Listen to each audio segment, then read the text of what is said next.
I've been doing years and years of research, though, on the evolution of the fork.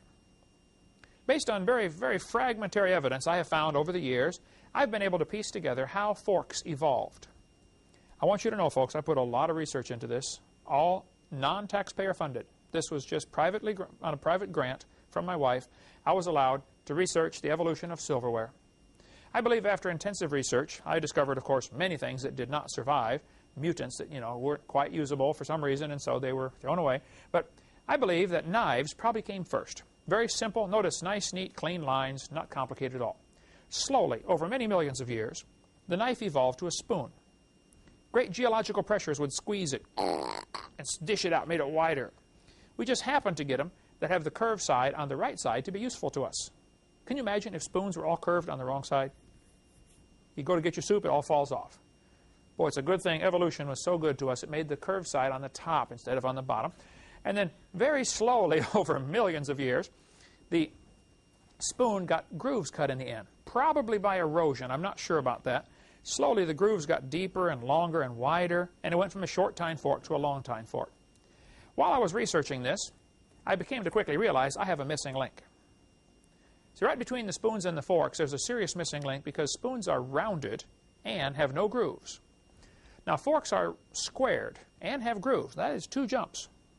I don't think even punctuated equilibrium could do that. So I knew I had a missing link, but I just couldn't find it. Till one day I was flying to Connecticut to preach, and the stewardess walked down the aisle. Here we were 30,000 feet off the ground. Stewardess walks down the aisle and handed me the missing link. I don't think she knew what she had, but my trained scientific eye picked it up right away. I said, wow, I got it. The missing link. Later that day, the preacher said, hey, you want to go get some chicken for supper? I said, that'd be great, brother. We went to Popeye's Fried Chicken, and I found another missing link, folks. There they are, the missing links. So the evolution of silverware is nearly complete, which means I need to get a government grant now to renew my research and continue. About 30 or 40 million ought to do it. Eric, think we could finish up on this for 30 or 40 million? By the way, while I was doing research on this, people sent me stuff from all over the country, thinking they may have found, a link in this. There were some very obvious frauds. Somebody tried to pass off what is anybody should be able to tell. This is a fork head on a spoon handle. I didn't fall for it. I caught it right away. They glued them together, and they didn't get it past me. I just want you to know. So we do thorough research in this field. Arranging things in order doesn't prove a thing. If you arrange words in order, Alan Lawrence in the wheelchair, a good friend of ours here, Alan spent quite a bit of time putting words together to show how that you can turn a cat to a cot to a dot to a dog, changing one letter at a time.